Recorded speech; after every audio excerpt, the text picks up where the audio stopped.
Dublin, August 1964.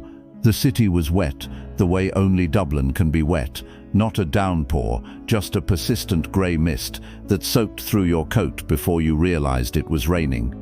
Audrey Hepburn sat in the back of a black car on Merrion Road, watching the Georgian terraces pass by, her hands folded in her lap, with the careful stillness of someone who has trained herself not to show what she feels. She was 35 years old. She had an Academy Award on her shelf in Switzerland. She had just finished My Fair Lady, a film that 12 years from now people would still be calling one of the most beautiful things ever put on screen. She had Mel Ferrer beside her, her husband of 10 years, who had made this trip possible by tracking down a man no one was supposed to be able to find. The man's name was Joseph Victor Anthony Hepburn-Ruston. He was her father. She had not seen him in 29 years. She had been 6 years old when he left. She would not turn 36 until May.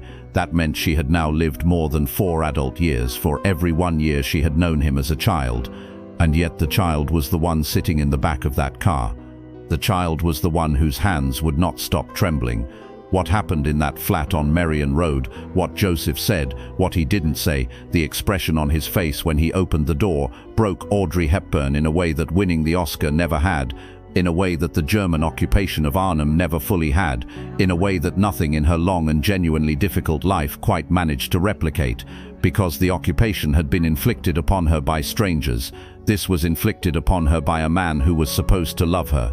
This is the story of a daughter who spent 29 years looking for a father, found him, and discovered that finding someone is not the same as being found by them.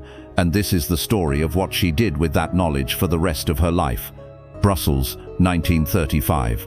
Audrey Kathleen Ruston was 6 years old when her father packed his things and left. She remembered the sound of her mother crying that night. Baroness Ella van Heemstra was a Dutch aristocrat who had given up considerable comfort and position to marry Joseph Ruston, an Englishman with expensive tastes, fascist political sympathies, and an extraordinary talent for reinventing himself. She did not cry easily. She did not perform emotion for an audience.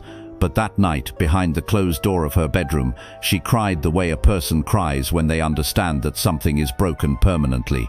Audrey lay in her own bed listening. She was 6. She did not understand divorce. She understood disappearance. Her mother told her that father had gone away on a trip. Audrey understood, even at 6, that this was the kind of trip you don't come back from. She understood it the way children understand things, not with her mind, but with her body, a cold knowledge that settled into her chest and stayed there. That was the first big blow I had as a child, she would say, decades later, to a journalist who asked about her father. She paused before continuing. It was one of the traumas that left a very deep mark on me. She said it quietly, the way she said everything, with a composure so complete it made you feel the effort required to maintain it. Joseph Hepburn-Ruston had not merely left his wife and daughter. He had left them for a particular reason, in a particular direction. In the mid-1930s, he and Ella had been active fundraisers for the British Union of Fascists, Oswald Mosley's organization, the British equivalent of the Nazi Party. Ella had written favorable articles about Hitler. Joseph had organized events, collected donations, moved in circles where portraits of the Führer hung on drawing room walls. When war came and Britain entered it, Joseph was arrested in London under Regulation 18B, a law that allowed the British government to intern people for membership in fascist organizations. He spent the duration of the war on the Isle of Man, interned with other British fascists, writing a history of the Celtic peoples and organizing camp walks. While her father was in an internment camp writing about Celtic history, his daughter was in Arnhem, Netherlands, living through the German occupation. She was 10 when the Germans came. The occupation of Arnhem lasted 5 years. It changed Audrey Hepburn's body. She developed anemia, asthma, jaundice, edema from malnutrition. She grew so thin that ballet teachers would later tell her she was too fragile for professional dance. It changed her understanding of the world. It changed everything, but it did not kill the thing she was waiting for, the thing she had been waiting for since she was 6. She waited for her father. Not consciously, not with any clear expectation. Joseph had made no effort to contact her during the war or after it. When the war ended and he was released from internment, he came not to find his daughter, but to start over.